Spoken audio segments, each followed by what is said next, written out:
Wai jamanikab Jehova nakakokonech Jehova boroindo betab rani kitesetai kekotok kele ochamegei bikyok ak kelosu Jehova amu mieindanyi tugul nekokoborwech eng wikit komugul. Kitesetai kenetigei ng'alecheb Joshua. Kimitei ketoroti nyapanetab emet nekikokochi Jehova icheket eng kaamiset. Ko kitindoi kiboitinik chemitei ko kiboitinik ketindoi ko ki 4, mami kiboitiot agenge arap Maru amu konyo olimbo gaa amu kotindoi ng'al chekokabit eng olimbo gaa ketesetai kesochini ak family nenyinet. Ko achek chekimi yu kemwoe kongoi atindoi Pastor Chemagar nemitei Jumatatu ak kwaeng kasi, atindoi Evelyn Tarus nemitei kosomok kasi, ak atindoi Lilian Maswai nemitei kwang'wan kasi akomwoiwech lesson nebo wikit nenyonei. Ko amu yekitou ameche kesaa sikobit kemwa ng'alek chebo rani. Eng torornatet Kiptaiyat Jehova Kamuktaindenyo eng mieindo tugul nekoimutwech eng kitabutab Joshua. Baornatet ne inegei nekikonech ko Joshua ko kergeindo nebo Kristo. Toretech sikobit yekinetigei ng'alechu koek borotet eng kosikyok tugul ak ichek chekose ng'alechu ngwang makeng'ung eng kainetab Jeiso ne Kiptaindenyo. Amen. Amen. Ko ameche ataune kiboitinik chekokomwa kongoi chekosir lesson chekobo wikit nekosirtoi. Ketindoi biik chechang chekomwa ng'alek ako koikatech ako koboiboitu eng kanetisiet nekobo wikit nekonye. Kitindoi biik cheu Beatrice, kitindoi biik cheu Mercy Keter chekomwa kongoi, kitindoi Daniel Arap Kemboi, kitindoi Kitur Parmena, kitindoi kora Luke Meli nekomwa akine kongoi kole kongoi kiboitinikab Jehova. Kitindoi Emily Chesang nekomwa akichek komwa kongoi. Kitindoi Rachel Koech nekomwa akine kongoi. Kitindoi Clara Kutuny, kongoi Clara. Kongoi Robert Kipchumba nekomwa kole oye kimwoe kongoi mi kanisetab Kabiyet eng olimbo Nandi North. Kitindoi Elizabeth Songok nekomwa kole oye kongoi eng kanetisietab lesson. Kole inendet mitei Oklahoma eng America. Kongoi mising amu mailo Oklahoma komalo kora kemwoe kele kongoi tesetai kunotok Elizabeth Songok. Kimwoe kongoi kora eng David Kibet kole kararan lesson nekenetigei. Kimwoe kongoi kora eng Mercy Cherotich nekole akine kongoi. Christopher Chuma abotole Pastor Christopher Chuma kokomwa kongoi akole okiligei kot. Kongoi mising Pastor. Ko kiboitinik tugul chekomwa kongoi kelen ngolosun ak Jehova akotoror ak kainenyi. Ko kitesetai eng kanetisienyo rani nemwoe kolen Joshua ne inendet. Kiakase eng Kipsigis kemwoe kelen oye ichito chichi. Ko kiakas komwoe kabisa kole ichito chichi. Anai ale ngangomwa chito kole ichito chichi kokamwa kole inyendet ne inie nemami age. Korani kenetigei ako Joshua ne inendet nemami kimasin ako mami taban. Joshua nito ko ng'o nekebendi kenetigei eng betut nebo rani? Joshua ne inendet. Kurgenyo nekitoune eng somanet kokewekwech rani keker urwet nebo tuguk chekiboru akobo Joshua ne inendet. Joshua nekinye ko kingen kele ki agenge eng baorninik ak chekikiyokto Jehova kokaba Caleb emet nebo kaamiset ipkoro emonoto. Ko eng banda tugul nekibendi ko kibendi kosegei. Eng segeet nekibendi kosegei emet nebo kaamiset ko kimitei Joshua ne inendet ne icheket Joshua nini ko ki urwetab inendet nenyone. Eng taman Korindoik koitanyi ko 11 komwoe ng'oliot neuni kolen kale kiyaak anyun tuguchotok eng ichek sikoek kabarunet ak kikisir akobo kateunenyo achek chekakonyonchech kakesunetab kenyisiek. Kamwa kole kiyaak tuguk sikoek eng achek kabarunet. Ne tuguchu kiyookis ngisomanat eng kitabutab Korintoik kowektech akoi arorutiet neos akomutech akoi taunetab tuguk tugul. Taunetab sigindenyo Adam ak Hawa ne icheket ko ki urwetab Adam ne Kristo Jesu ne Adam nebo oeng. Ko Adam netai ko kilel kobutyi tengek, konyo Adam nebo oeng ne Kristo Jesu ne kinyokosorwech kemong'une tengek. Adam nekitai ko ki urwet. Yekikere kitabutab Joshua kekere kele mi chi nemite taban anan orititab Joshua eng banda. Matingimite kora eng Musa ko kiborugei Musa ko kiptayat ne kandoindet nekemong lagokab Israel eng kotwoknatet. Eng orititab Musa orit ko kimitei ko inendet ko ki urwetab inendet ne ine ne Kristo Jesu. Joshua ini ko kibor akobo atebetab inendet nenyonei akoek inendet urwet amu king'olole Joshua ne inendet. Kanetishenyo ko konech kamang'unet kenai kele bwone tuguk chebo koikeny. Che tuguk chebo koikeny komeche kowekwech Jehova keweke emet nekikatet eng taunet eng yaetab kipsengwet ak ng'ony. Borotet nebo kanetishet nemiu konetech akobo chi nekikure Kristo Jesu nekingen ne kiptayandenyo nekikitech kapkorosut eng betusiek chekibo tai ako kikieny mising ko arwetab kejir nekime sikobit koek kabarunet arwetab kejir akobo Jesu netui kotindoi korotik sikokonech nyoetab kat nebo tengekwokikyok. Kibor nitok kele nyone emet nelel. Kristo ko tisindet nebo iman nebo tuguk chebwone yetililen. Komwoiwech kitabutab Ibranik 9 koitenyi ko 11 kele kitindoi tisindet ne ine ne Kristo Jesu nemi kapkorosut eng kipsengwet akwae tisonatet akobo achek. Ako yekakokes koimenit kaptisisio nemakomitei ketise biik ko kakokes boisiet. Tisonatet nekicham kwae lagokab Israel eng hekalut ko ki kabarunet anan ko ki urwetab inendet nenyonei nekimitei tai. Mi tebutik somoku chenyolu ketebegei akobo Joshua ne inendet. Tebutiet netai, kiekundo Joshua inendet nekibortoi akobo Joshua nenyonei nekikure Kristo. Kainet Joshua ko kimong'une ng'oliotab Ebraic nekikure Yahshua. Yahshua ko sorunindet, kiptayat nesoru. Ko Yahshua nekikimwa ko kiboru baornatet kele mitei nenyonei nesorunindet netun kokesu boisiet nebo kamiset. Tebutiet nebo oeng, kinoitoi ano akobo kakuyet kele Joshua eng kitabunyi ko kimwoe akobo Joshua ne inendet ne Kristo Jesu. Tebutiet nebo somok, ne neinetech sirutikab Jehova akobo tuguk chebo kakuyet kenai kele kitabutab Joshua ko baornatet nebo kitabut nebo arorutiet nelel ak betusiek chebo let chebo kakesunet. Wikini tugul kekere eng kakuyet akobo kabarunoik cheki urwetab tuguk che ine chebo iman. Nitok ko kenetech kekuye kele angaa yo kisomoni akobo Joshua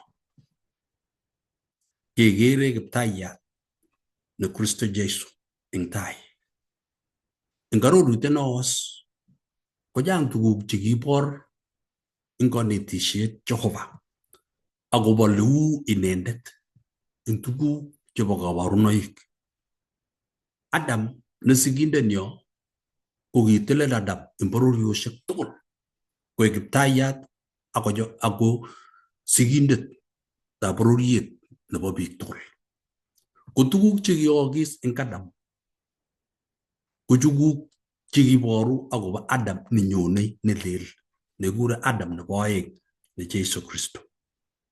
Nekilelutietab Adam nekitai nyokoyoe Adam nelel nebo oeng kowekwech kebe kogeny Eden nekikakonech Jehova kamiset.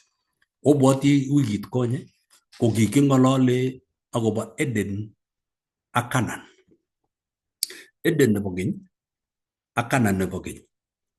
Eden nekibet ak Canaan nekibet ko bounatoshek chekikonech Jehova chetun kowegu Eden ak kowek Canaan nebo kamiset. Kokitocho akwek tugul sikobit ketestai. En kebeberta nebo Jumatatu anan nebo Jumapili kamu kangotau yu kokisomani kitabutab Korindoik ko ngimeche ites mising iwe Korindoik netai 10 koit 1 akoi 13 kokonin sisinet ak kitabutab Joshua 1 koit 1 akoi koitab 3 nekikere akobo kit nekimwa Jehova. Ameche keker anyun eng Jumapili agobo ne nemwoe sirutikab Jehova agobo kabarunoik. Kabarunoik chekimwoe agobo tuguk chebwone, urwet nebo tuguk chekibwone. Ingisoman kitabutab Romanik 5 koitinyi ko 14 komwoe kolen kinyo meet koboi kong'ete Adam. Kinyo meet amu king'ete Adam. Adam nekilel ko kikimitei orititab Adam eng korotik. Ko ki lagokab Adam eng inendet. Lelutiet nekilel Adam ko kikilel achek eng orititab Adam amu ki lagokab Adam. Kit nekimong'chi Adam sigindenyo ko kimong'wech ak achek ak kekese meet. Matin komakilel keam logoiyat ku Adam nekiam logoiyat. Komwoiwech kole tuguk chekiyookis eng sigindenyo kekese. Anga nikinye nikibo Adam ko urwetab ne inendet nenyone kele kingonyo Jesu konyo Adam nebo oeng sikobit koek inendet kopchei meet nekikakotuiyo biik akobesho biik ak Jehova.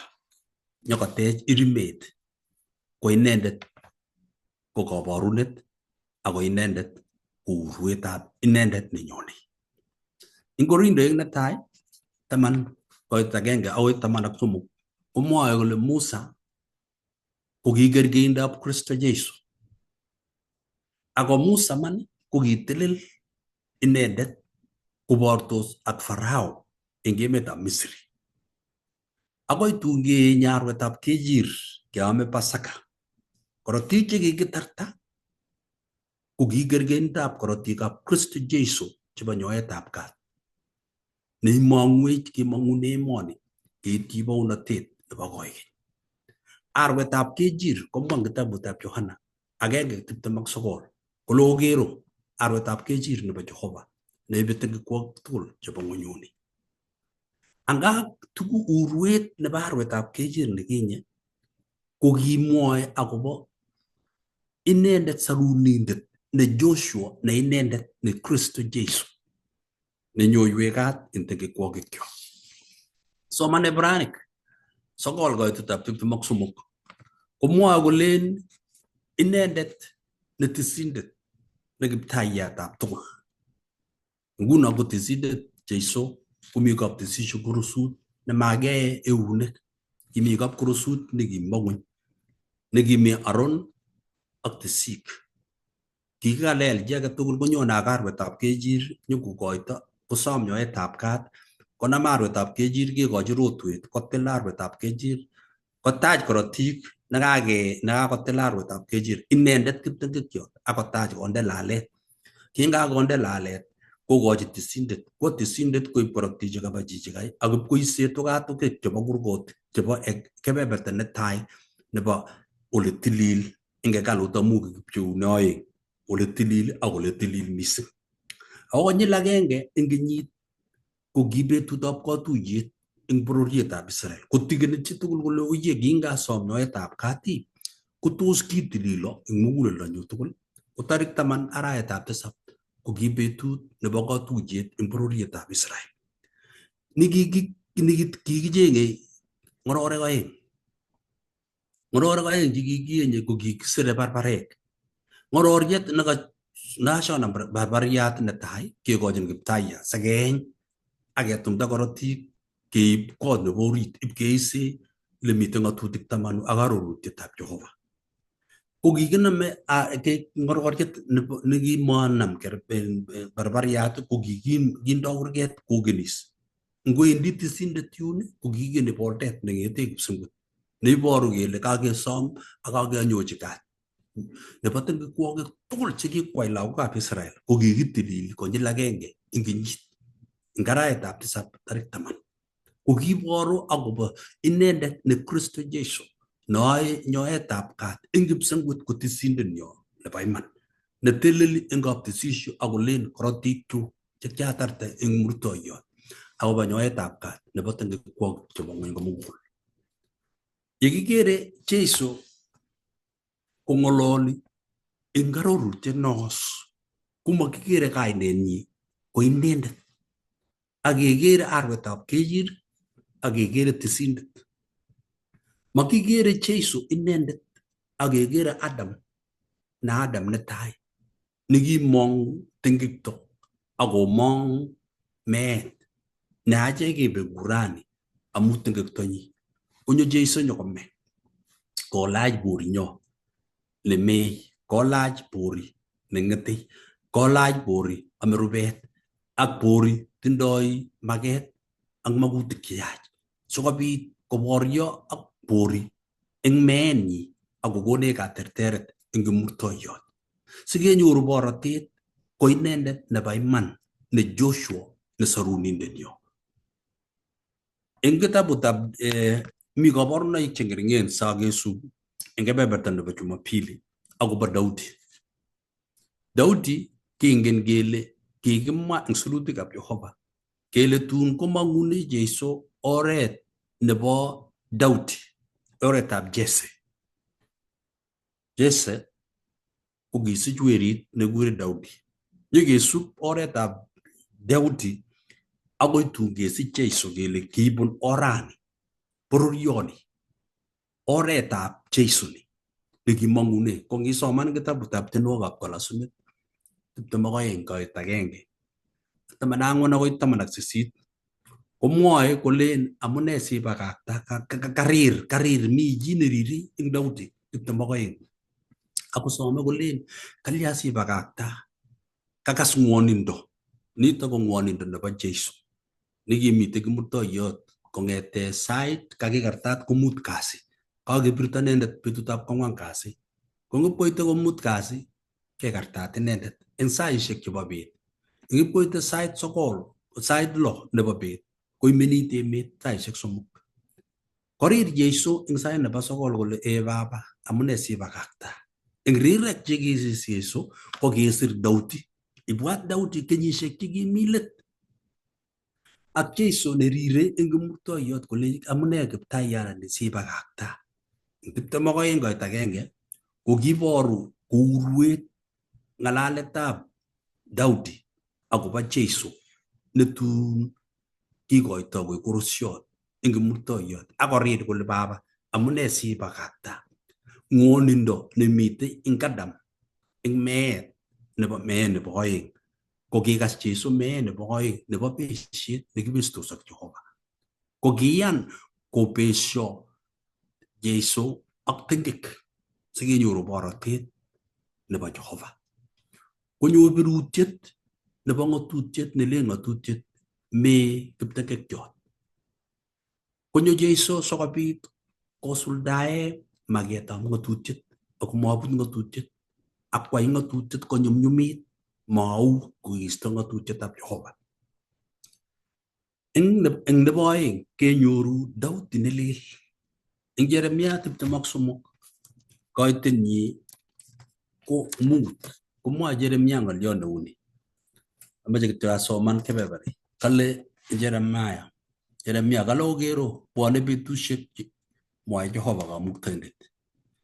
Chong'etyini Daudi temet nebo iman. Ako laitorian ko laitoriat. Ako bois eng ng'omnotet ako ai kirwoget ak imanda eng emet. Kamwa Jeremia eng 23 kotitab mut kale okero bwone betusiek. Ngong'ololi Jeremia kong'ololi eng betusiek chekiche. Kale nyo iyogu Jehova bwone betusiek mwoe Jehova leking'etyin Daudi. Kakiboisie Daudi nekibo tai ak kemwochi kele nyone temet nebo iman. Netemoni ko laitoriat akobois eng ng'omnotet akoyai kirwoget ak imanda eng emet. Kamwa nguno Jeremia eng kenyisiek chekiche akobo Jeiso ne Daudi ne leel. Laitoriat Daudi nekikanam bounatet akinye kolech bounatoni kibo Daudi konyone anyun age ne Jeiso netun ko laitoroni koigeny kokakonam bounatet akotertet eng keny. Nebo let Daudi ko kikaborunet urwet ab inendet nenyone ne ine. Ngisoman kitabutab Yohana 19 koitenyi ko 24 komwoe ng'alek cheuchu. Kale kolenjigei anyun ongeser barbarek sikenai chito nebunjin tuguchu sikosulda sirutiet nemwoe kole kipchechigei ngoroikyik akolotyigei ngorienyi kiyai anyun askarik tuguchoto. Ongen ole tuguk chekiyookis eng askarik chekiche ko kikakile kikiser barbarek akobo ngoriet nemakile makikerer nebo Jeiso, makitilatil, makitonaton, ako kikinam ngorionoto kou yekikakimwa akinye eng betusiekab Daudi kele tun koborchingei biik ngoriet nebo Jeiso inegei akemach kele oye mokerer ongeser barbarek sikeker chi neibe ngorionoto simakikerer ako making'em. Ako kikiser kunoto kishekemwa akinye kotomo koit betut nakakibar Jeiso eng kimurtoiyot. Ko kiborugei tuguchu sikoborwech kole anga urwet chekikimwa eng arorutiet neos ko kimwoe akobo Jeiso ne ine nenyone. So nguno kebeberta nekaking'alal rani ngisoman Petro nebo oeng 1:12 koborwech kele kimitei Jeshua ne inendet ne Jeiso. Eng arorutiet neos kong'ete Adam, Musa, Joshua, Daudi akoi betusiek chebo let. Ne inendet nekinyokoborgei eng arorutiet ne leel ko Joshua ne sorunindet nebo iman. Tos mi chi netese ng'olyo? Atebe tebutiet Pasta. Tebwat ile kamune sikosir Daudi ng'alek kouyo kingolen amune sibakakta ko ng'wonindo ne nekikero Daudi anan sikosir kimwochi chi anan kisoman uya sikosire ng'alechu chetun kokiyookse amu ki kenyisiek chemi tai olin kesiche Jeiso asikobit koit Jeiso koit kekartat akobit kong'alal kokakong'wanit kokaker kabesio kwanda ak inendet amu tengekto nekakochil tengektonyo nekime Jeiso ako konyil nebo oeng nebo kimasta nenyonet. Kararan tebutyo amuon ale memuchi kokuyo chito kole Daudi ko kibo kenyisiek chechang ako ngololi komwoe eng karwotitoet neuyo amu ikwonge chito nekamwa ng'alek chemekere mekere nguno chi kokochin lakini kamwa ingen tiendab Daudi eng yu kou engisoman eng kaborunoik ak tuguk cheu urwet ko chechang ko kimaunotet. Kikoito maunotet akobo tuguk chetokomite tai. Ko eng sirenyi ko kitien tiendo nebo maunotet eng 22 kele korir Daudi kuyo inendet nekanyor nyalilda. Ako karirek chekarir eng yu ko urwetab inendet netundirei neiman eng kimurtoiyot amu kakikartat inendet. Ko ngunon keibe eng maunotet nebo tiendab Daudi 22 komauteni akomwoe tuguk chetun kobwone eng tai koek kabarunet. Kongoi. Kongoi pasangatach kiboitiot nerubei. Kongoi pasta eng kebeberta nekoib ak kongoi Lilian eng tebutiono. Amoche ataune yotok. Eng kebeberta nebo Jumatatu ketaune keng'olole urwet ak kasuldaetab urwonotok. Ngocher asista karon ak iwendi ko ngap iker urwetab keny isubi urwonotok kotile nga koroi kakere nyokosir oret kole ka urwetab kiy kounotok ikeri keldab tiondo. Ngobet tiondo anan ngobet moita anan ngokemi loget isubi keldo ak korotik chekatumdaatgei kokaimu ak tiondo. Ko ngisub keldo iker anan ko korotik isubi kotit yekamechi.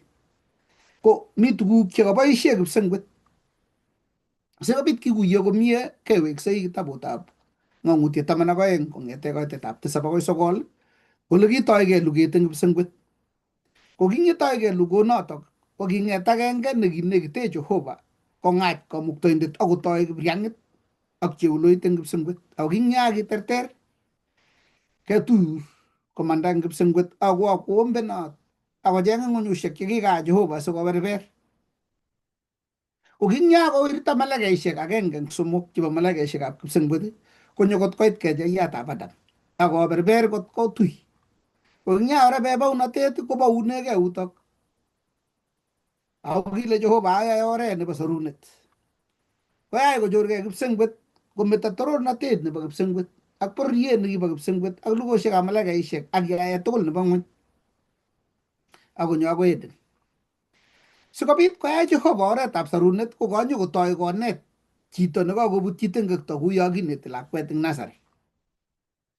Kinginetin kong'ete 1 akoi 10 kelechinin bitil ketik ko kibendi sukul ak ketik 10 singelen keyai hesabuk kele 2 ketesyi 1 kenam kele nde ketik 2 yo anan ko korotwek chokibo chebiskola.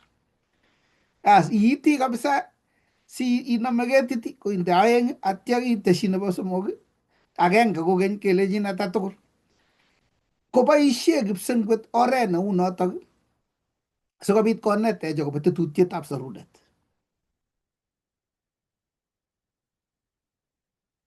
Ngobwone lagok komengechen ko olekinye komoche kinet koekitu kot kotun koek biik cheech.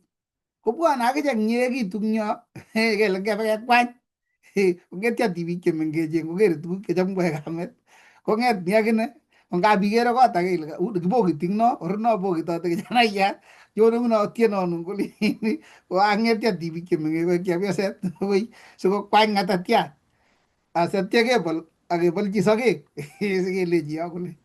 So konetegei yotok kot kotun koet kokoi inyi.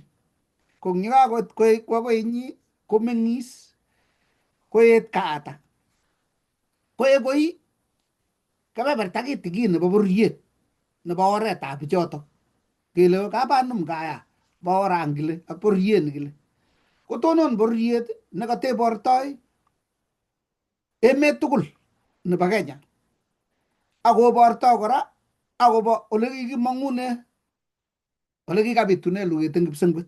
Kounoto lakwet nemining ko kawerit anan ko chepto ko mutai koboru keswek chemengechen chekikole kapchi. Kong'et kapchi koboru bororiet ak oretab bichotok. Kong'et notok koboru emet tugul ak biik tugul kimugulmet chemi ng'ony. Akoboru notok kebeberta nebo olekikibute anyun kecheyatab Adam eng ng'onyusiek chekimoibutyi tengek ak yaet tugul nebo kipsengwetisiek. Kounotok kaboisie Jehova tuguk chemengechen konetenech akobo tetutietab sorunet ak ng'ung'otiet nebo ole kibitune mnyat kot ko tekemi urani. Kounotok anyokwo Jehova akoi nasari sikebe class 1, class 2, class 3 ak ketestai kot keit ole bo sorunet.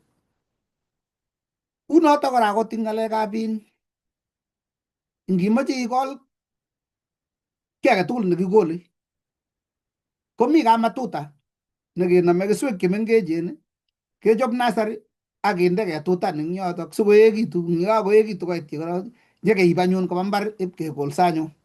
Ko yekakoruryo logoechatak keib kobwa gaa anan keib bandek nyokobwa choge. Makoi tebe mbar. Kounotok katet kipsengwet tetutiet nebo nasari nebo kamatuta ak yeboro keib koba kaniset eng mbar. Ko yekakoruryo keib kobwa choge kipsengwet.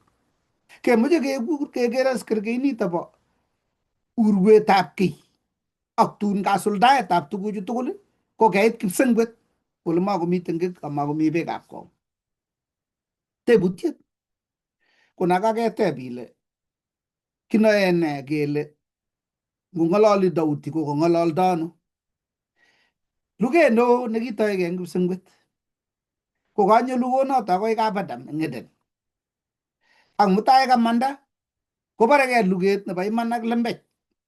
Kesich lakwet nekiyokiyosiechi Kabadam kosich werit nekure Kain kole awa kongoi amu kanyoru chito nekikilecho sikekono kigen. Ko ngibore koi setani nyokonam kigen kowech. Ko ngemiu kemanach nebo aeng kole kakoteswa age. Kong'et ni kobo tai kobelukyi ni kobar. Kechub ni keonda. Ko katoige luget nekiyatoige eng kipsengwet eng Eden kora. Sang'utab Eden. Ko tun kikere lakwet age nekikure Seth ak lagok alak chekitun kesich. Kobit luget eng kwenutab chumbo Kiptaiyat ak chu kong'etyo chun nyoker tibikab ole kiloktogei chun ak tansi nekibendi ak korot age tugul kole kakiyesopcho emet keng'etyo chebo oli kitun chebo komosin. Luget kaita akoi koit maranet. Nyekesar ak ketoi kokeny reset button ketoi werik somok chebo kapnoa. Kong'et kipleng'etik chutok ipkeitu akoi Shinar eng emetab Babylon. Nyeketech irimet nyekeuryet yo kokeny kepcheitagei somoku werichu kai. Kobwa chekabwa Afrika, kobwa chekabwa olin, kobwa chebo Kapchebet, kobwa chebo Kapsem. Koek luget ne kiboronugei ak lugoni akoi nyokoba Misri kokeny nyekiwektoi. Tun kimong'u eng olotok akoi komite Tauti.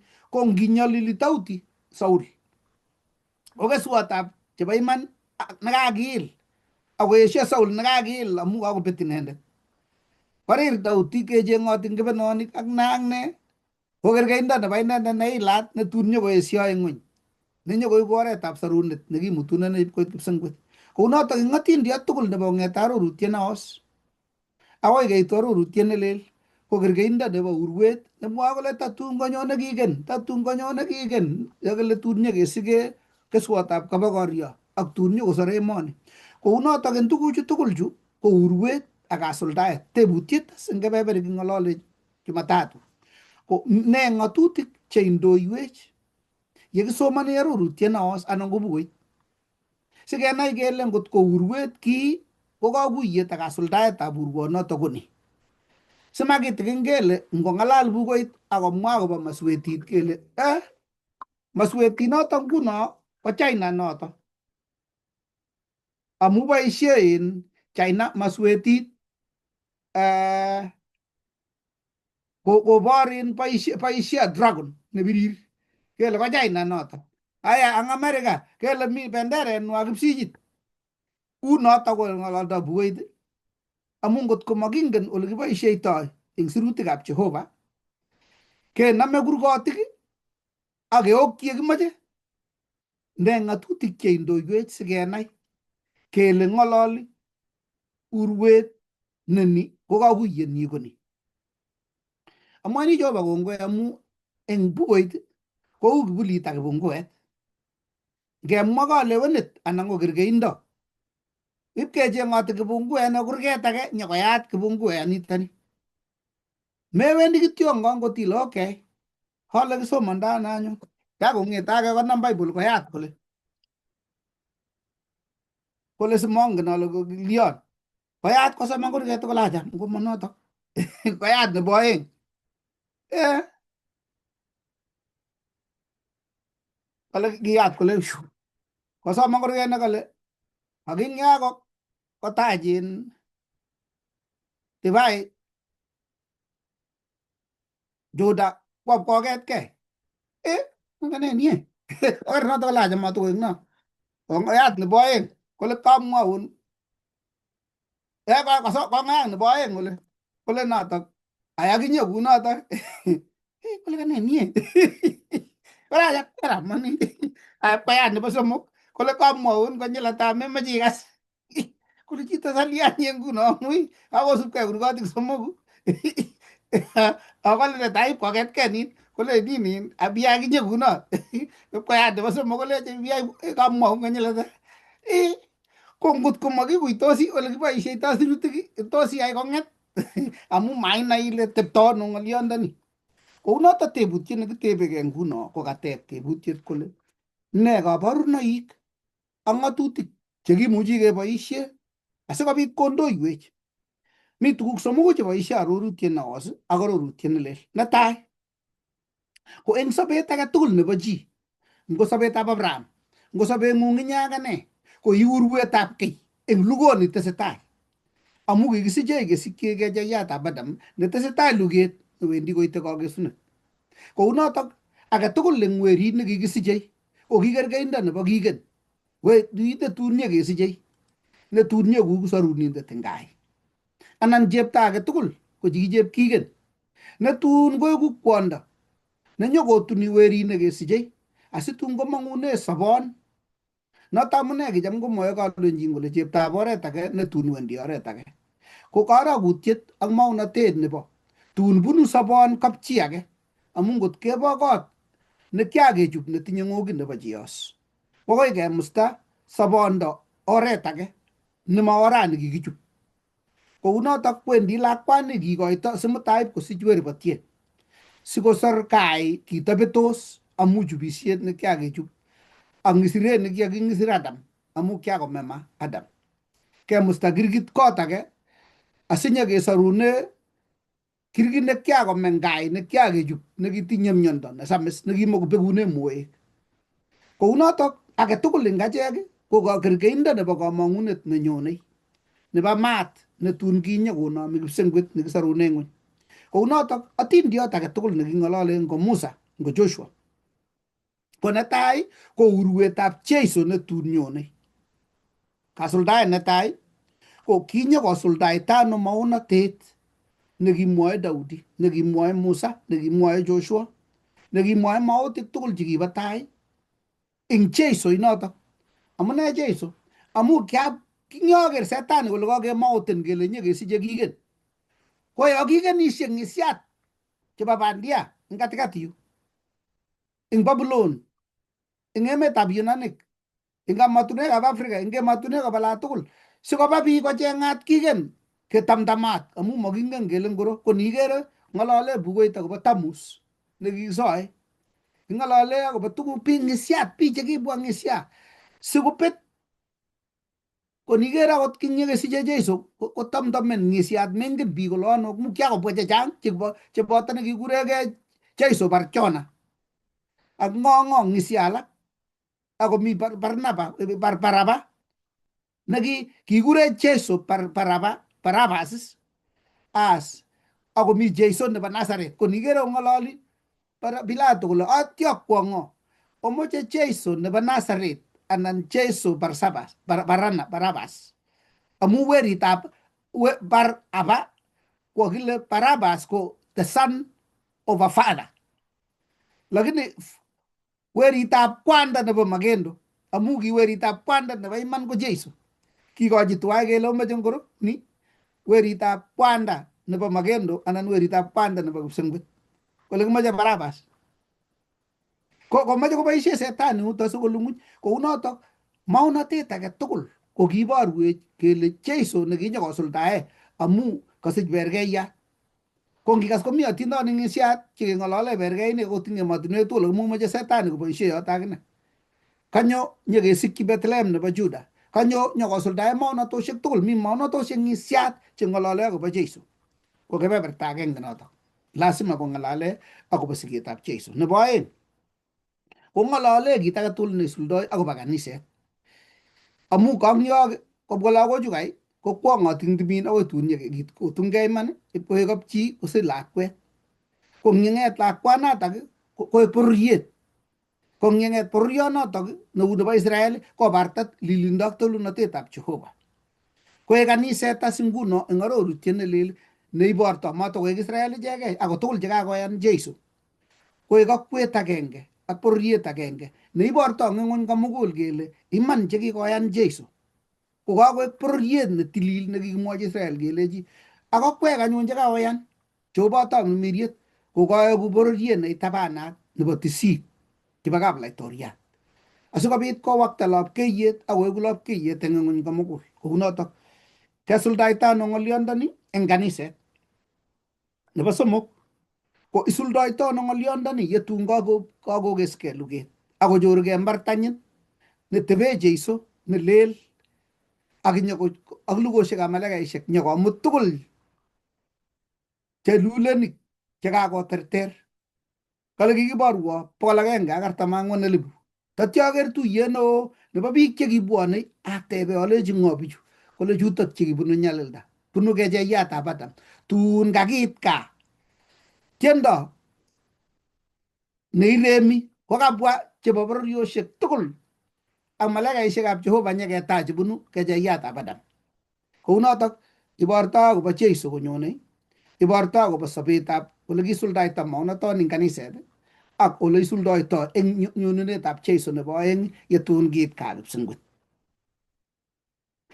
Amu saishek chekakoba konoto amune sirindetab lesson eng yo kamwa kole eng kakuyenyi karakutik cheng'ering'en Israel eng kitabutab Mathayo 2:15 kole ne yotok? Kale kitabutab Mathayo 2:15 akitebe olotok ng'alale akobo Jeiso yekingimweita lakwet komining akoi emetab Misri amu kicheng'e Herod kobar. Kole akitebi eng olotok kot kome Herod sikobit kosulda kit nekimwa Kiptaiyat eng maotiot kole kiakur werinyu komong'une Misri. Ko kangowekse Jeiso kokakome Herod amu kakimweito kelechi Joseph kemboi ng'et nam lakwet ak kamet akomwei ipkotebi eng olin nebo Misri Africa olin nyo akoi kome Herod kotun kele kakome Herod oweke. Kounotok kebeberta netai nebo bororietab Israel inendet ko kimwoe akobo Jeiso ngomondoi lagokab Israel kolejin omande oweke emetab Canaan kokakiboru akobo Jeiso netun nyikesichei akekur kokamwei Africa kotkote kome Herod. Ng'olyot age ko ngiro eng kitabutab Galatia 6:16 kong'olole Israel nebo tamirmiriet. Amache aboishe notok koek karokutiet sikeker ole betoi chun alake akiche.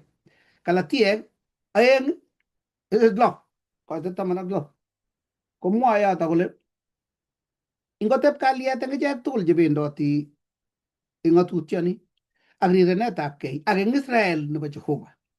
Kong'olole Paulo kosirchin kanisetab Galatia ak kristianik chekimitei Palestine komugul kolejin ak akwek cheo Israel nebo Jehova eng oretab kaptamirmiriet.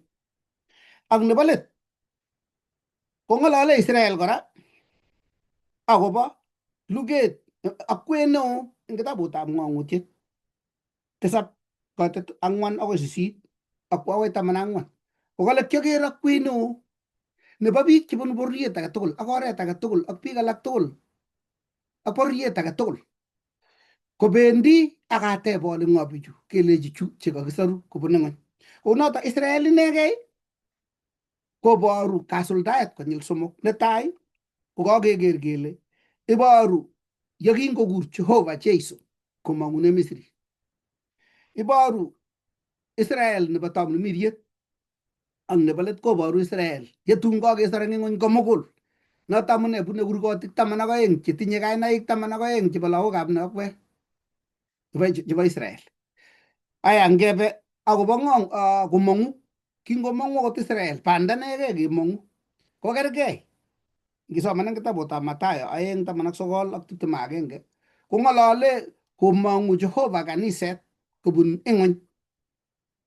Aya, ako ng'olole kora kimong'u Jeiso komong'une kipsengwet akonyo akoi ing'onyuni tatya nyekesor akolanda eng meet asikobit kosorwech. Ak nebo let koboru as yetun eng kitabutab Ng'ong'utiet 18 kolen omong'une inendet okwek bikyuk, ko yetun kakemande eng ing'onyuni keit kipsengwet nyokomutech kipsengwet. Kou noto kora kaptisisiet nebo kipsengwet kiboru akobo Jeiso nekingole Jeiso ong'em bori ak ang'et bori atech hekaluni eng betusiek 3.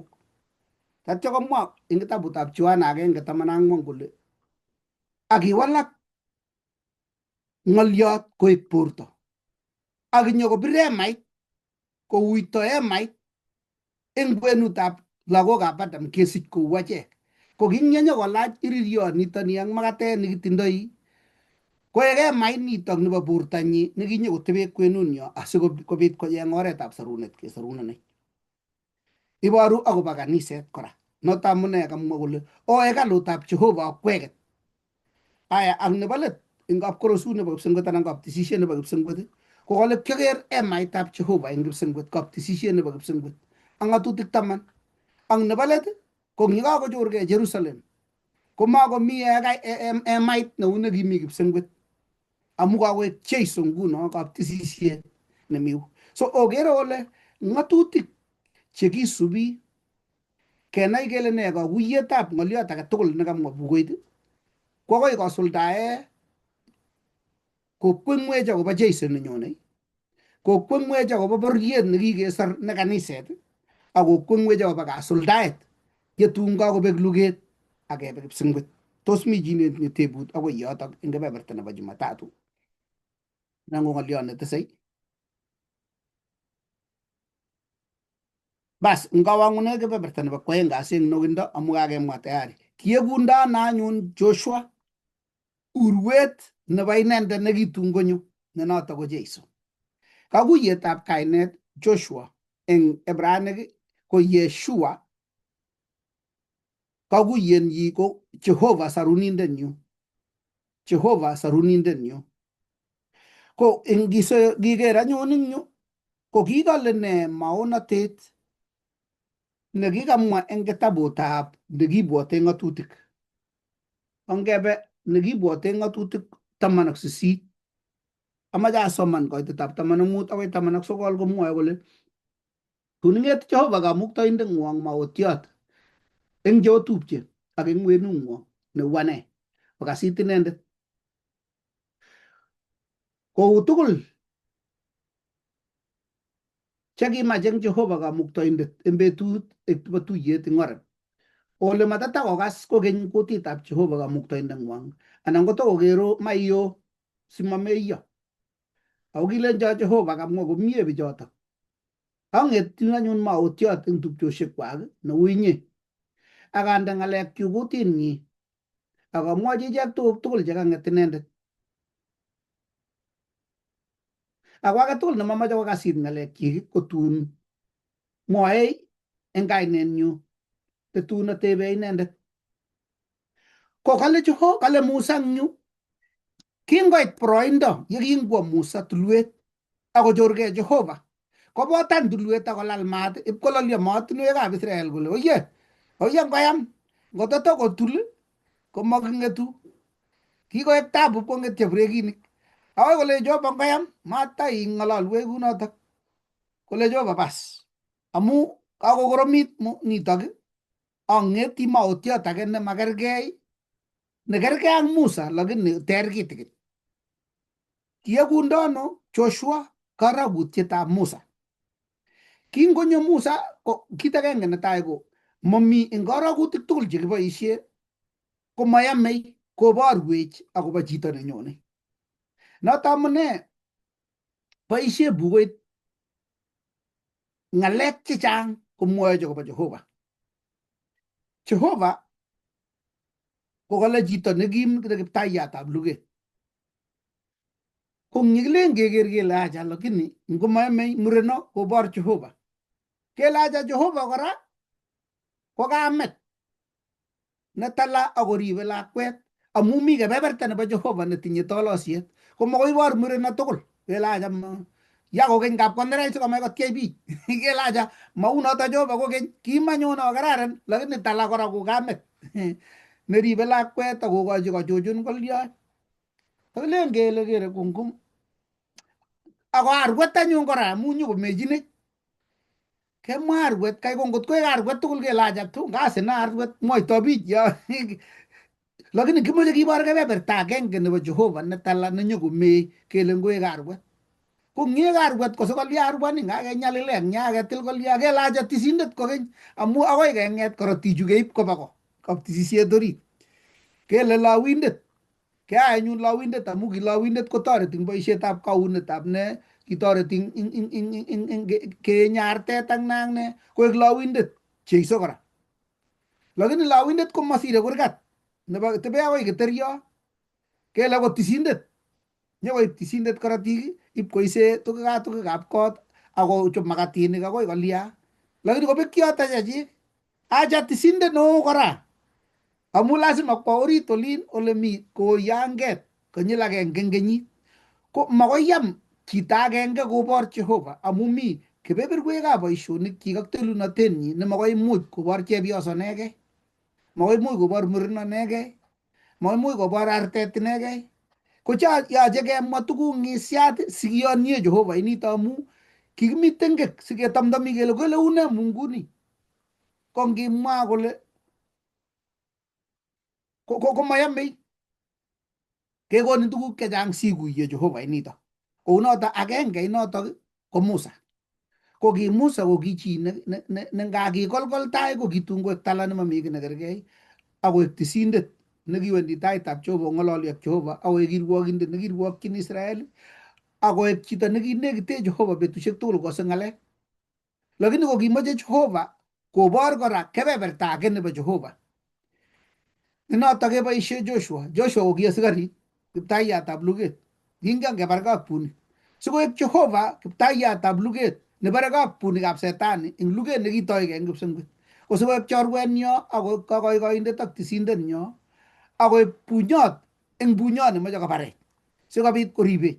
Kekur Joshua sikobit koek agenge eng mautyo nekergei ak Musa lakini nenekite icheket amu kakoiwechu Musa amu kingochorgei Musa kolale toget akoi kelecho yo kochi akwa kokerein kabarech lile bich ku kibatinik cho koitu cha lelachen ngilen iker ile kobililin koek tabu akoi kele otuge akwa in toget korok kole Jehova ngotokochi nenekit neimuchi korikyi kikochi Joshua nekimuchi korikyi amu chitab luget. Ko boisie Jehova tuguk chebo nasari kele kabut hesabuk kele ngibkobut ketik amu ngele ngemwa kele 10 times 10 ko mengen kai chekure mental maths cho kiyoe metit kele owekta kwo nasari ipkonetkei sikotoi konyo nyokoechech kwo kole Jehova as akono mautiot age nekergei ak inendet ne noto ko Joshua.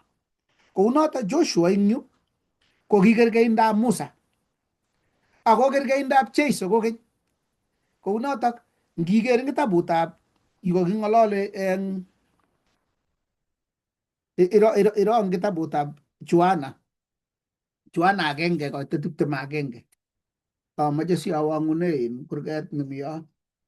Joana 1:21 komwoe yoto kole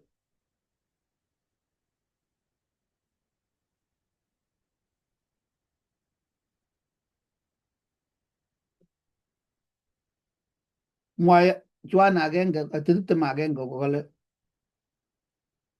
akitebe inendet koleji ng'o tos ii Elija tos ko kilacha ma inendet tos ii maotiondo notok koleji acha ma inendet kelechi anyun ko ing'ois ko kakiimege eng yu Jeiso kele kiokile mi maotion netun kiyoku tos inye notok ko kaket Jeiso amu moche konet icheket koborchi ngipkomi boisionik 3:22 kolechi ne Jeiso eng yotok boisionik somok kote 22.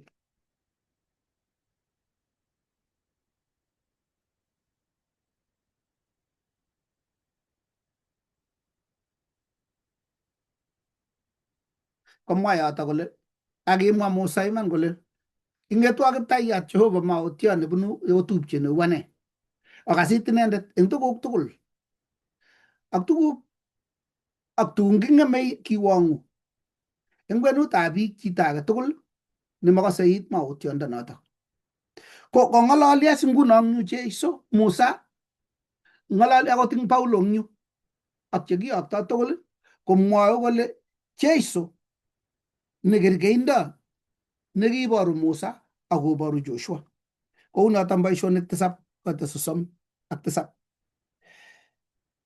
eng kakesunet kokamkateb nyu kole eng sobetab Musa ak nebo Joshua ko kiboru age tugul eng ichek kebeberta nebo inendet nekitun konyo ne Joshua nebo iman kou notok Musa ak Joshua ko ki urwetab sarunet netun nyone eng tai nekinyo Jeiso sinyokobit komongwech kemong'une Misri kou kit nekimungwech Musa amu ikere tuguk chekergei eng yu ko netai korok ko kangong'et Musa ko kakur Jehova Musa komong lagokab Israel eng Misri kolong'une nyanjet ne birir kokur Jehova Joshua nyokonam bororiet nekibo oeng ko kakong'et chikibo tai kolong'une Jordan kou yekilong'une Musa eng nyanjet ne birir kikur Jehova Musa akong'ololji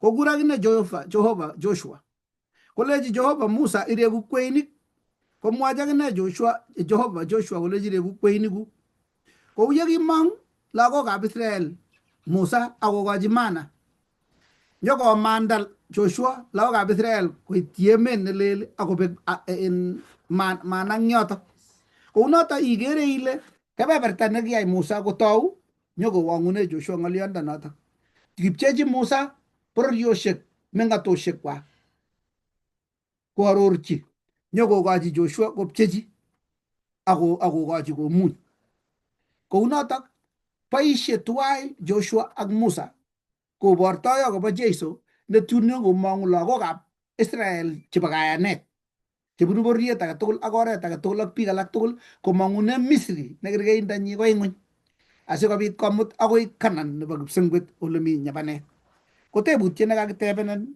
ak nekakitebena ko tos bo komonut netya Jeiso eng sobeng'ung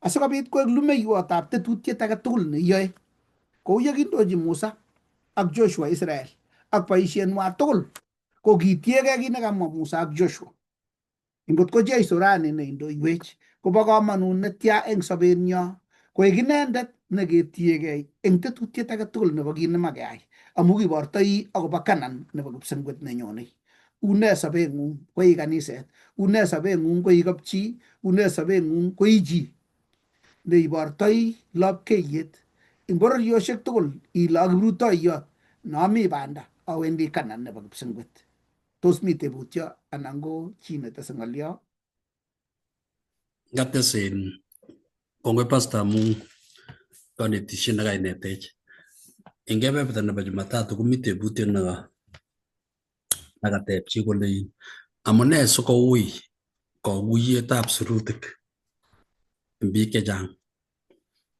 amune sikoui eng kebeberta nebo sirutik ngap kesoman ak ketem kewolu achegei lakibwatite kit agenge nekikoim kristianik chechang ko somanetab sirutik chekisomani ako mami kaguiyet neine nyumnyum bukuit netilil amu eng kitabutab Isaya kolen kitikin eng yu kebeberta eng yu anga Bible komakokisoman kebeberta agenge akoyamin kiaro biik chechang kokikotyem kosomani sirutik chetililen akomwa ki akobo kandoik kole kikimwauten eng Bible kele ngipkoite kenyit nekile koaaksei ni eng chito amu kasoman kebeberta agenge nebo sirutik chito ko kasome ale nyolu kenai kele kakuyet nebo sirutik che tililen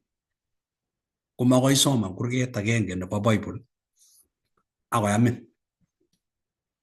Yaat kabwatutikuk icheng sirutik alak chekergei ak notok sikokonin walutiet. Bukuit nekisomani kou timto. Koamu timin kotab itamtaman icheng kimasi ak kimasi kotimasake.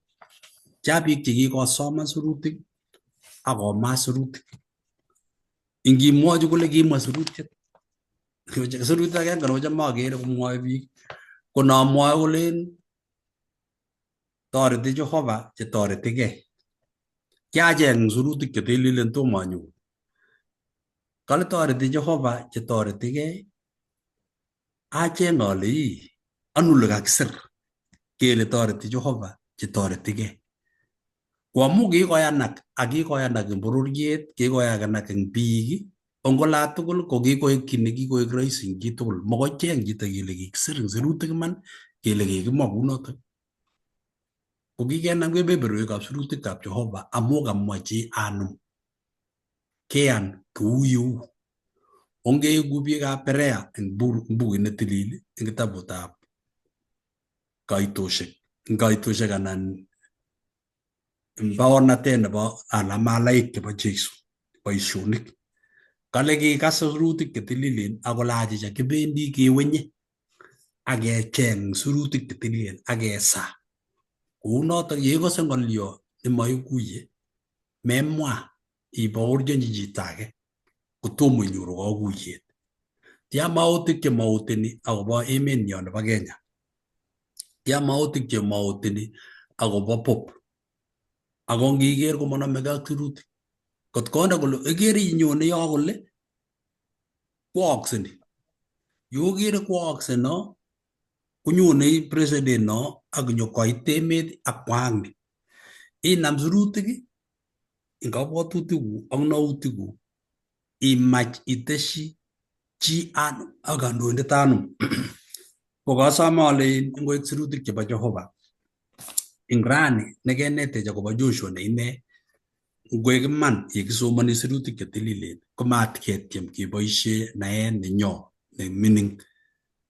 Age angot biik chikoba sukul chikosoman kolen kiawe sukulitab theology kiasoman Bible lakini angata mirmirietab Jehovah komeche kaming'inetabgei nebo saet, kaming'inetabgei nebo kakuyet, somanet nebo sirutik sikobit kong'ong'uto mirmiriet simemaste ak iwalu. Kikas sirutiet no mwoe sirutik kele tun chechang che kanetik kotun kirwokyin. Indoi kirwoket neo mising amu kimas biik. Ko kotomo imwa ityem ile mwoe ne ng'oliotab Jehovah. Kongoi. Kounotok eng nwakindo kokale boisie sirutik asikobit koyat ku kibulit koek kibunguet. Karakutiet ne nyumnyum ko kangekur Paulo korwotito koker anget nekachorgei. Eng angani komi korot age tugul, mi ting'ong'et, mi ndaret, mi toret, mi kila kitugul kele ng'et amisie. Kole tomo aamchi kong'ete kwa mining.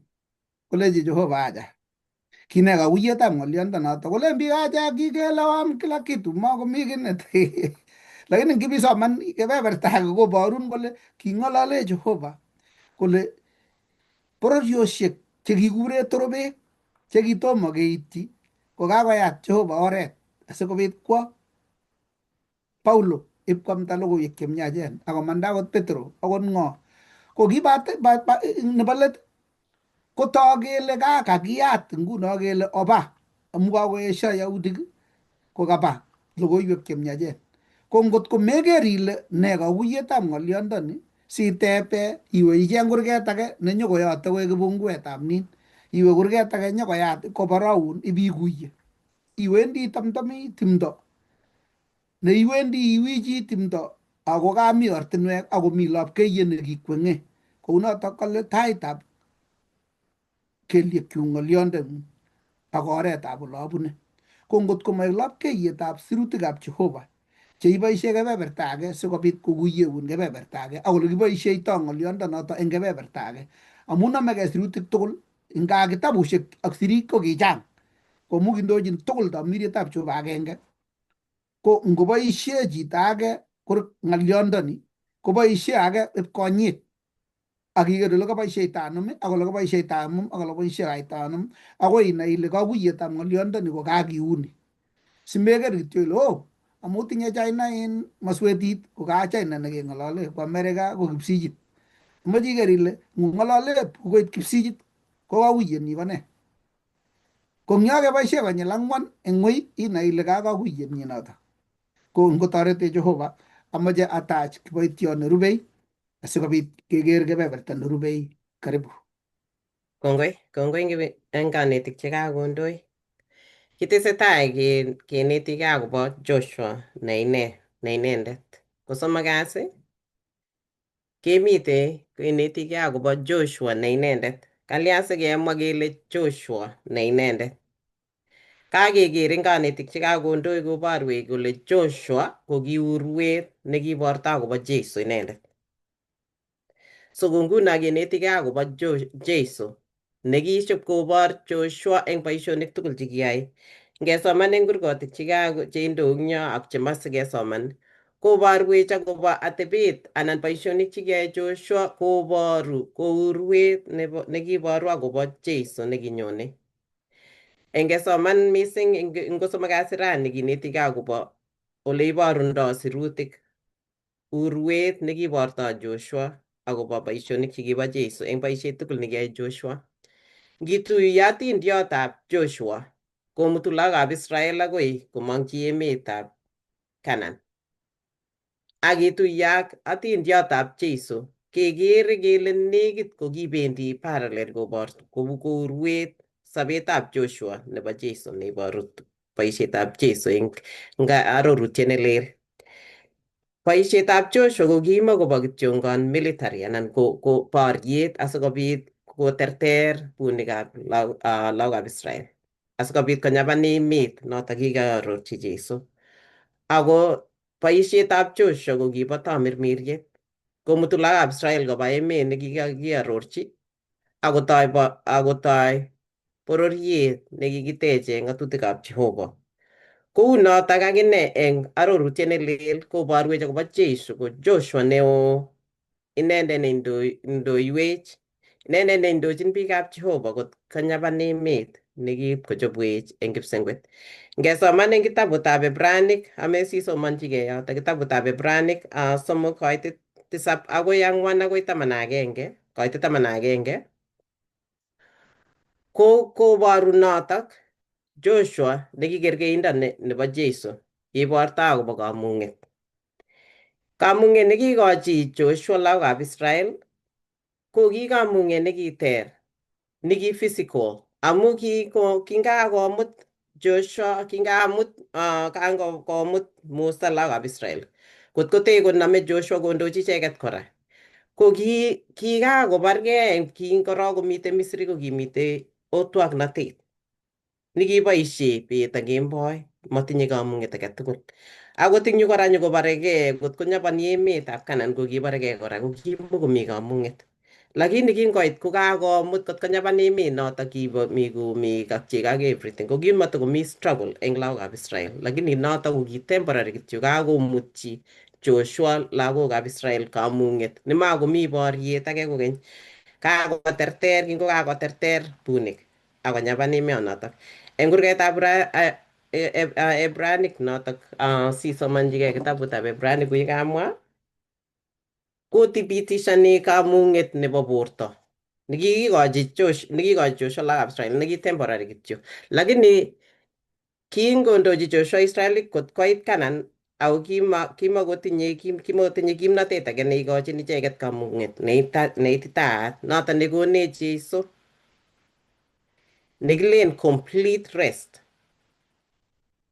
Kemong'une tengekto complete rest, makomi boriet, makomi tuguk alak tugul chebo otwoknotet, lakini konech Jeiso complete rest. Notok kimwa eng kitabut ngasoman notok eng kitabutab angasoman korok nekabo Joshua 21 koitei 44 komwoe kole akikochi Jehova ichek kamung'et eng komoswek tugul kou tugul che kiyosiechi kwanishekwak ak mabit chi eng bunikwak tugul nekimuchi kotonon eng tainwa kinde Jehova bunikwak tugul eunekwak.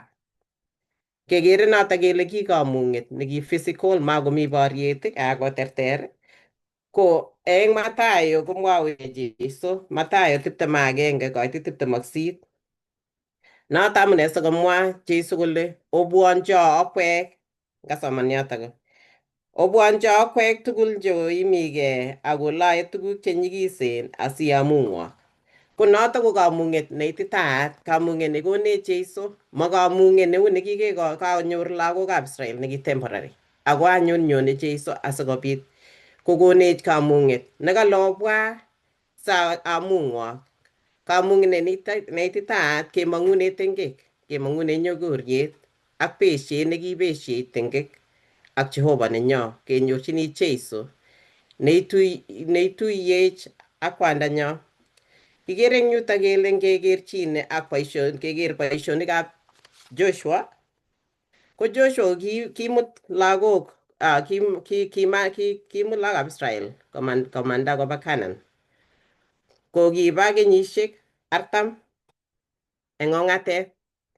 Kou notok kitoi Jeiso boisiet kokebata betusiek 40 kingomi ong'atet. Ko ngeker kora kele kimandae Joshua ainetab Jordan asikondochi lagokab Israel komongchi emet nekikakiarorchi Jehova. Ko keborwech eng yu kora kele kongesoman eng sirutik ko kikibatisan Jeiso kibatisane ainetab Jordan. Ak kingokakomong eng kabatisananoto ko kitoo eng yoto kele ki Jeiso ki weritab Jehova ne inegei neki tisindet. Ki werit inegei nekilewenot. Kora kekere kora kele kiterter Joshua bunik yekingoborekei ak bunik chekimite Canaan asikobit konyaban lagokab Israel emet nekikearor Jehova. Ko kingoterter ko kimite koborwech kora kole kiterter Jeiso meet eng kimurtoiyot. Kiterter tamirmirek chebo emenindo eng kasitietab biik. Kale kipchechi Joshua lagokab Israel koret nekikakiarorchi eng tai nekikearor Jehova. Kou notok Jeiso komutech kot kenyaban emet anan kenyaban koret nekikearorwech kole kawe achobwok koret ak anyone kokeny. Ko sikobit keitchi kamung'et, katerteret kebune Jeiso, kinyoru katerteret ne inegei. Ko kou notok kakeker urwet nebo Joshua koboru akobo Jeiso. Kobun Jeiso ne Joshua nenyo kenyabani koret nekararan kot. Kinyorchini kamung'et ne inegei nemabo borto kityo ako nebo tamirmiriet. Kinyoru kamung'et ne ititaat nebo koikeny. Katerteret nebo iman noto nememuchi korepene chi, nememuchi akot korepene choindet. Tos mi chi netos kotes kiy eng yotok?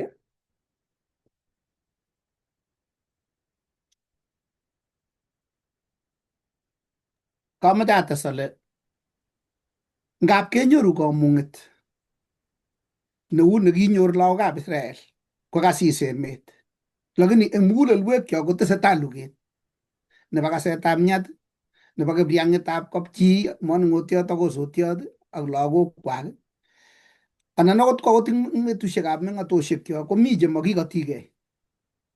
Makeregei kwan ak kamet, makeregei ak kibarnywa, makeregei ak tibik chetupcho, makeregei tilyanutik. Kele no kobe kotobet kot ko tuguk alak kiyoptochin lagok tun mengen lagok kole kisiregei ne. Kele cham setani no mobe koindo. Kotebisa lagok kityo chesistoi ngesik kakile makibendi koindo. Kemwochin chuno makingen kele kitaune ano koroi. Ko yekakoek Jehova nekakokonech kalyet eng muguleldo komoi kit age tugul kot kobit koshinet nekararan. Ngano kotakemi ng'uny nebo tengek kora.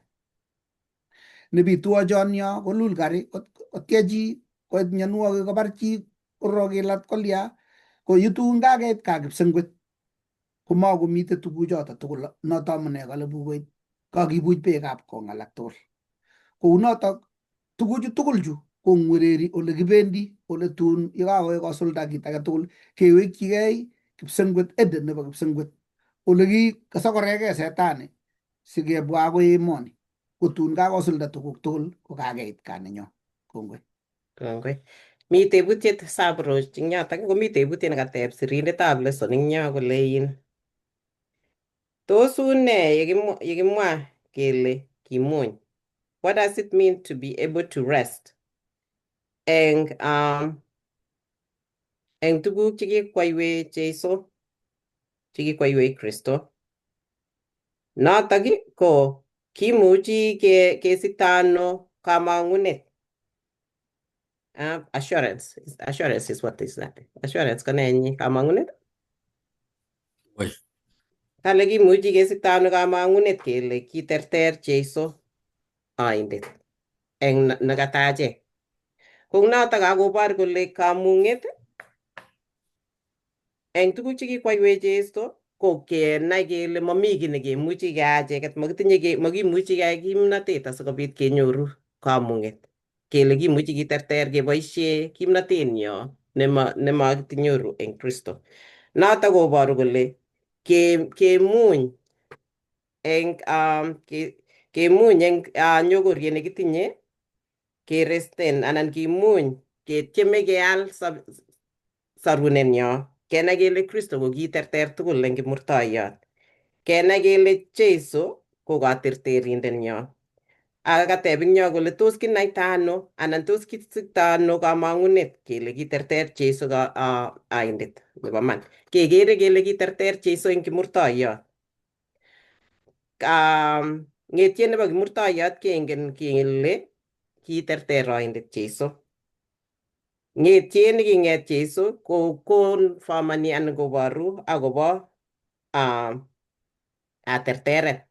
Ako mwae kora sirutik ngesoman eng sirutik kou kakisoman Kolosai 2:15 anan Ebrainik 2:14 komwae kole kikoistoe Jeiso oindet kimnatosiek, makikoterter Jeiso. Ako ngisomanchigei noto Ebrainik 2:14 ak ng'ang'utiet kale Jeiso komeng'ishe ko the high priest nenyonet. Kingen noto kele kiterter nebo iman. Ko kongoi. Tos mi chi age? Yates ng'oliot agenge sikekurin chito nekurubei. Okay. Ko kangiteb tebutyonotok nakale kitindoi amune kemwa kele kimunyi eng Kristo eng kit nekikwaiwech achek. Ko kangitesetai isomani eng yo batai ko kamwoiwech kole kikoterter Jeiso meet, kikoterter Jeiso sobet neya. Amu Adam netai ko kilel, ko ki korotikab Adam achek tugul. Ko kingonyo Jeiso weritab Jehova amu sigindenyo Adam ko kiberber setani kwam logoiyat. Ko kimnotetab setani ko ngimite taunet 3:15 komwoe kolen kande bunyondit ing inye kwondo ak inye ndaret. Ingonyoru kosusin kwariat neboru kole meborit. Ko nginyoru ikwer metit ko kibaoriani akobo Jeiso eng meenyi eng kimurtoiyot. Nekinyo kokwer metit setani sikobit koistoe kimnotet nebo katerteret eng biik chekikoyan Jeiso. So kachek chekikeyan Jeiso ketindoi kimnotet nebo kamung'et eng nyalilda nekitindoi kimuchi kenyalilse lakini kitindoi tamirmiriet nebo kalyet nekonech kimnotet nebo katerteret amu kiterter inendet eng achek. Ko kamunget nekanyokomwa eng yu ko kakonech kele mami kiy nekemuchi kenyoru kamung'et eng sang'ut nebo Jeiso. Anga kamung'etnyo komi orit eng Kristo. Kou ye kinyalil inendet kesubi nyalilda nekibun ako kikokongoi amu kikoterter. Katerteret nebo Kristo ko logoiwek chemiach eng achek chekikesiku. Kongawek logoiwek chemyach eng achek ketindoi kimnatet nebo baornatet kemwa kele kimunyi eng Kristo eng nyasutik ak nyalilwogik tugul, matin komi meet, matin komi mianwek. Ketindoi katerteret amu kiterter inendet akobo achek. Kongoi mising. Kinyoru kamung'et eng Kristo amu kiyani akobo boisionik chikotar Kristo. The assurance nekitinye ko kamang'unet nekitinye ko Kristo. Kingen kele kiterteri akichek. Kongoi mising. Karibu Lilian. Kongoi mising. Abwati ale ae summary amu kakong'alale chi age tugul nekakeker akobo Joshua anan Yoshua ne Jeiso. Keng'alale eng kwang'wan kasi anan ko kebendi kiwang'u ko keng'alale akobo Joshua ak achek. Ko tebutiet neking'alale kokateb kele nguno Joshua ko kitinye boisiet nekiyoe ako kiboru boisietab Kristo nekiyai. Ako boisietab Kristo ko kiit eng kaniset. Ne noto ko ki kaniset kwacheket ko ki bortab Kristo. Ko nguno keker nguno tamirmiriet noto anan nekakimwa kele Joshua. Kekere kele ikergei ile angwane nomite yoto. Une yoto. Ameche keker eng kitabutab Timotheo netai 1:18 ko kale Timotheo baruetab Timotheo kale kakonin kayamisani inye lakwenyu Timotheo ako amdaosiek chekikisib kemwa akobo inye sikobit imuch iyai luget nemi eng choto. Ng'ololjin Paulo koyamisi Timotheo nekimite tuwai kokwai boisietab Jehova kokawait kobesio. Ko nguno ayamise nekalech amache ikilgei simetonon eng yu ile kakwo Paulo anan ko kakotemena anan alia akonech kakiletabgei asikobit ketestai. Inyoru akot akinyendet ng'oliot kele metonon eng yoto, ikilgei ng'oliotab Jehova amu mi kobotech kouyo kikile Joshua lagokab Israel kolecho ngebe. Aya ko ngebe Timotheo nebo oeng 4:7. Timotheo nebo 2:7 kole ne? Kole kiayai luget nemie akesub labatet, kiarib kayanet. Ikere eng yu kale kalya labat mwoe Paulo kole kiakesu. Ko ikere ile iwendi imuchi ikesu amu kimite oret neoo boriet. Ko keite eng oret nemie amu mite Jeiso nekiborwech Joshua kole mite kobote. Ko kingolechen oba onyaban koroni kimi boriet. Kotia boriosiek chetesetai eng sobenyo.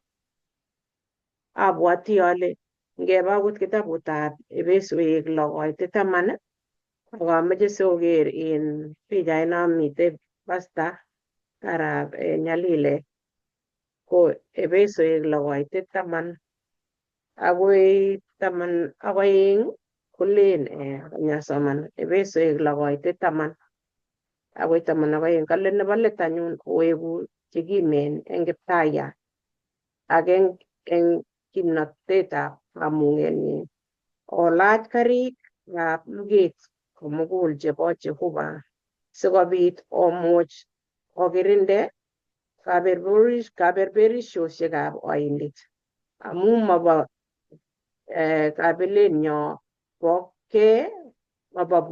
borto ako korotik akobo laitoriatosiek ak kimnatosiek eng baunikab ng'onyuni chebo mesundeito eng eng lugoshekab tamirmirik chebo yaitiet ak eng komoswekab kipsengwetishek. Takunech eng yu kenai kele kakimite Kingeresa kolen spiritual battle. Kokale kilgei anyun sikilach ngiker nguno askarindeno kokelach tinye rotwetab chok, tindoi ngoriet neilochi netektoi teket singobwa kipchabonik chekemwoktoi kowek anan komelyel kipchabet. Ko anyun achek nguno ko ki bortab Kristo. One nekakiyai asikobit kimuch amu kakenai kele makiborekei ngap keborye ak bich kemach kiyoechinegei kele kalyocho lakwani amache abir ngumi anan kalyocho chichi kakona kanyokoba tuga mbarenyu kotobirgei. Kale mobo boryenyo karik bo boryenyo ikere ile bo kiptamirmir. Komokoi imuch obargei ak kiptamirmir ngibwat koi chito ibortoigei ano ak kiptamirmir nemekere kibate ng'oliotab Jehova nekayach itebe eng betut ak kemboi isomoni asikobit itonon ilach karik cheu chobo chicho katonon amu chobot eng boryet nekait. Boryet neikere ile ki akot lagokab Israel ko kingolechi Joshua ongebe kimuchi kenyoru koronin. Ko kimokoroisi is makinyor koronotok buch kimi boryet nekikiyai. Ko kikeiwei cho kikaba akot Joshua kolech koroni kotindoi yani kikitech kale kikure ne fortified cities chekakinde yani inatushek nememuchi oit orit. Ko eng acheket ko ngap ketindoi tebonoton nekikenyi ng'alek chekakonyi metit yani kot kokerak sobenyo kot komakekochini katokomwa pastor kole pride ak chombilisiet ak tuguk chekiketeke borwekchok ak sobenyo kot komakekostoi neui ikochi Kristo konyapan sobeng'ung ikochi asikoek inendet neyoe boryet. Ara ii tupchesiekcho ngou yotok ngou ile kingen kesomoni eng kitabutab Joshua kelen kimite the fortified cities ngaka kiking'olole akobo achek. Nebukadneza ibwat Nebukadneza kitindoi ne? Nebukadneza akine ko kitindoi yani notok laskenatet ak ne kokitinye pride neo nea ako kiit kobut Nebukadneza kot ko kiit ipkomeny timin koek tiony ak kwam suswek. Kikochi Jehova kasarta ako kisik Nebukadneza nabwoti ale tun kinyorchini kipsengwet Nebukadneza. Ko tos ibwoti ile tos yai cheu chotok kotiet yotok? Ko nguno kekere kele kakiborwech kele Jeiso komuchi koborwech oret. Jeiso ko kinyokonyo asikonetech asikenai kwanda akenai chomietab Jehova nekitinyenech ak achek. Ngo ki kaniset anan ko ii kaniset anan ko ii bortab Kristo ko kanyol kenai orititab Joshua nekanyonjech konyo eng sobenyo asikobit kiborchi biik alak ak kiborchi tebetab Jehova. Matkoker biik kele ikere bichu ngomite yu kwae u ngikere kot nguno ikere ile kisomane kibarwet nekisomani. Ko kanyol kenai kele kesik wakati age tugul neikere ile yochei itindoi wakati neng'ung'et ong'ololi ak Jehova asikobit inai Jeiso sikobit itach Jeiso asikobit makakemwa kele makoi isoman bukuit agenge kole akoinai meche kipunguet neyote kifulit nemite yu asielewan. Ko makoi ikas kityongon yoche itebe isoman asikobit imwochi biik alak inget ile kakimwoe kakisomani kitabutab Joshua ako amune kaborunet nekeborwech Joshua ko keborwech eng boisietab Jeiso nekinyokonyo akobo achek nekinyokocheng'ech akomeche komutech emet nekipkochobwech Ko kitun ko kitebe Joshua lagokab Israel. Ko kilechi eng Joshua 18, Joshua 18 koite 3. Ko kile Joshua akilenji Joshua lagokab Israel, okoike kotianis sionam emet nekikonok Jehova Kamuktaindetab kwanishekwok. Kilya sikokagei, yani ngele ngemwochi kelechi kubune kimasi ak kimasi. Ko ndara anyun amu Jeiso koboru Joshua eng Jeiso, ndara ni komwoe ne akobo achek. Tos komwaita ano Jeiso akobo achek? Abwoti ale tos komwa kole okoike kakikaweketab Jeiso kotianit. Ne nekakiyai kochelewan Jeiso mawek. Akikere emet ile kokoyait, kilen ile ikushi kimasi komite ngwonindo. Ikas kimakotinye akot kito olekinye kekere TV, kekere kele olimbo Lebanon kibore kele kekas kele ano. Rani komamiach akot kotiker TV, ikas akot kurget yoto tesetai ne eng yo. Kakonyo kipkonyo kurget, ikere abwoti olekinye kicham ko kele kero olimbo town olimbobe. Mobe lagok town amu kiame kerichek. Ngiro rani kurget, lagokab kabanon makomi kurgat nekelen kaikai. Kikobwa kikobwa chekeame chesomisen chemebwoti akot ile ki olekinye ndakikimwaun ile acha maitu choto olinyonet ko biikab lemek, biikab emet age, lakini kikoit yu. Ko ne nekakiyai chamanikab Jehova asikobit koit Jeiso simatekekere ngwonindo neu ni, asikobit kenyoru sobet ne notok kiwo Jeiso akoek inendet sikenyiketuye ak Jeiso kele orani Jeiso nekikikeni. Abwoti ale ngokochi mwalimuinik koteshi eng yutok asikobit kekiwang'u. Tos me mwalimuiyot nemoche kotinye maswali anan koteshi? Sirindetab lesson kole mwoitoi Joshua akobo achek rani. Koi kametab kapchi anan koi kwanda, koinye nindochini lagochotok kikonok Jehova kotilande. Eng lagok chekikonin Jehova kondun kakitonon eng taitab kaptisiet nebo kipsengwet aketebenen kele ngocho lagok chekiakonin, ko tos kiib kebeberta nebo isochi akirikyi Jehova kot koteilande eng luget neitinye, ngo pichinwek, ngo rerunoik, ngo kit age tugul, kokale kemong'une mesundeito sikemong'chi lapkeiyet kounotok kakeit Kanan eng oretab Tawimiriet eng kaanet. Lakini tokomi luget nekeyoe. Amu wikit ninyone keng'olole kenyaban akemeny emetab nekikeosiewe Jehova.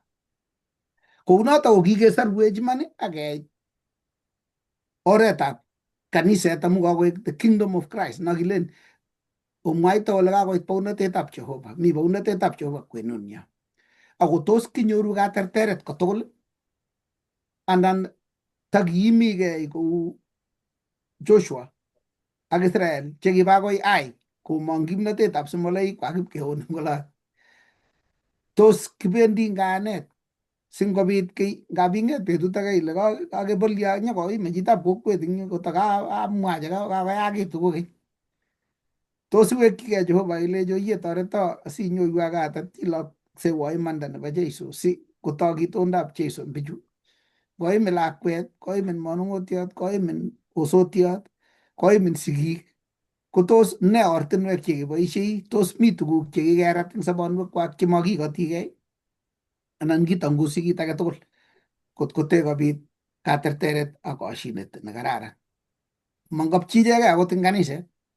Kap ketimgei ikere kap keboisie ng'echerok kebirgei korok kong'et kasit kakiyae lewenisiet anan kokalia unoto bolotet eng emet. Tos une sobondang'ung inyoru katerteret betut age tugul eng Jeiso ako walakse atebeng'ung koeku lapkeiyet neikwengtoi anan kikait bilawun kobet kanisanito akot isire kaniset nemi osiwe kaniset age nemi olin bo olin amu maokeregei ak chitab kokwet ko ngotoretech Jehova sikobunchech katerteret eng iman ak keeku chemeng'ishe eng kayanet akonyoru katerteret kotugul amu yekakobit katerterenoto koboru yetunyo kipsengwet ak inyokobit katerteret amu kakotok itondab Jeiso eng sobeng'ung. Noto amune ngap komwa Tumaini kole to ngotko bakot kabanumi koae ot akichek kebendi kapsengwet nito rahisi amu aker atebeng'ung ipkoseseko ngotoretech Jehova yekitinye rerunoik ak kit age tugul kokonech kerikyi Jehova eng saet asikobit keguche ikenishie eng iman. Ngoi.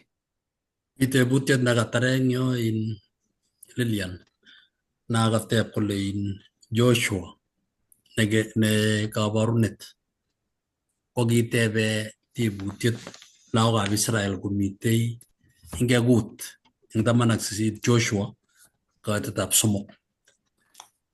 Kaitetab somok komwoe kole 18 kitabutab Joshua akilenji Joshua lagokab Israel okoigei kot kotianit sionam emet nekikakonok Jehova kamuktoindeng'wong eng kwanishekwok. Yani kingoteb Joshua nguno kotebe icheket kolejin okoigei netya kot kotianit komochaban emet kokanyokoteb tebutyono kotare kole kot komwa Jeiso komwoun kounotok kolejin ikoigei netya ing yo imi simenyaban emoni anan komean Jeiso koek kiptaiyatab sobondong'ung ikoigei netya. Abwoti ale ng'olionoto ko nekit ng'oliot neng'wan nenyolu ibwat eng orititab muguleldong'ung amu kakeborye emet kakotoben kikeyokto sigik kole Joshua okoigei netya kot kotianit ako kokonok Jehova mbaret ak kikokonok kenyisiek chun tugul ak kamisetab kwanishekwok tos okoigei netya. Kokateb anyun sirindet eng yu kole kot kotebene Jeiso ng'alechu nguno ne Joshua ne ine kotos iwolune ra kokamache sikeib tebutyonoto sikoek kabwatet eng acheket.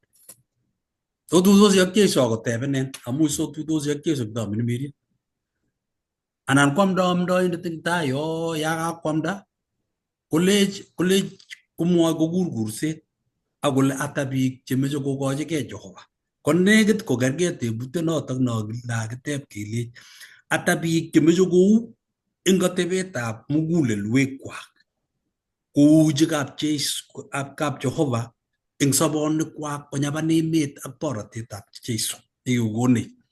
Ngoek tebutiet nenyo achek sikenai kele angakure Jehova eng betut mongen ale kingekurin akiyan ng'alechu kotos kiyan inyaban emonotok anan ndimi oret ilen isokee eng sobeng'ung eng banda nekibendi koek tebutyoni borotet eng achek sikobit tebutyoni kateb Joshua ongekas eng tamirmiriet kotebene Jeiso ak achek akobo kakaetabgei nekikoigei nemakikonugei eng sobonwekyok. Kongoi. Kongoi mising. Abwoti ale kebendi kiwang'u kateb tebutyono kateb Pastor ketebegei amu ikere ile nguno eng kaniset ngele kanisetab kapkunjus mo kanisetab Segero ikere ile makat ketindoi chekikure Caleb Joshua chetindoi kayanet neititaat ne noto kokase it ng'oliotab Jehova nekase komuch asikobit keba in yuto kimenye mako akot taonishek anan keba mashambulio olelo mite biik chechang chekerotin chekaker tuguchu kamwae atke alen kikobwa kurgat mayek ak tuguk chechang chebo oik chekikobwa kurgat. Makou biik chekitorobek chekitomo konai Jehova. Biik chechang komite kurget yutok. Agere ale ngot komaking'etye eng kanisa ngeruye akikeni ng'o kokeny kokakicheleweshan weketab Jeiso asikeba kenyapan uret nekikechobwech. Ang'ololchinigei, abwoti ale ong'ololchinigei. Ko ngondoiwech Jehova ako ngeng'alal nekisiachgei sikikochi Jehova mugulelwekchok asikobut ukuta nekikitech kouyo kiib koba lagokab Israel komuch kobut emet akonyapan. Ko asikeyai boisietab Jehova eng imanit kingen kele mane koromen anan ngolyo komite kamuktaindet neindoito akwae boriet mane. Eng wikit nenyone kemeche ketacha eng lesson nebo 11. Nekit ketar lesson nebo quarter-ini. Kakong'et lesoinik somoku. Ko lesson number 11 kolen meng'atet eng emet. Ko ketochok ako ngondoiwok Jehova ak acheket ako ngesoman ketestai asikobit kemwaite ako kowalech ng'olyondoni. Komawalech koba buch, lakini abwoti ale kinyoru lapkeiyet eng lapkeiyet ketesetai ak keelewani. Kongoi mising, asome kesa sikobit kondoiwech Jehova yekibendi eng yu. Kotestai eng osirwech maoni anan ko maswali ketoche. Kongoi mising Jehova nesobe koigeny. Kimwoe kongoi eng saitab kora nekemi kobotech eng mwalimuinik chekakekochi boisiet kong'alal akong'alale ng'olyong'ung Jehova. Ko kongoi amu ng'olyondoni ketoche sikowalech acheket akowalech eng biik chekose akichek. Kongoi Jehova amu kisome sikwaak makeng'ung eng betut anan ko wikit komugul. Ako ne mising Jehova ko sikemwaite kebendi eng yu asikobit kochok Jeiso nyokomutech kebe gaa kipsengwet. Kisome tamirmiryeng'ung netilil kondoiwech. Kibagenge Jehova kesome kele indochi korik age tugul agenge nekose kutuoni Jehova asikobit kokas akowalak akonyonjin matakokagei matketokikagei yekikurso kebe kecheng kaniset asikobit kemwaite kewalake asikobit iboisienech. Kongoi Jehova amu inye. Kongoi eng age tugul nekayaiwech kilosun akemwa kongoi eng kainetab Jeiso ne Etindenyo. Amen. Amen. Kongoi.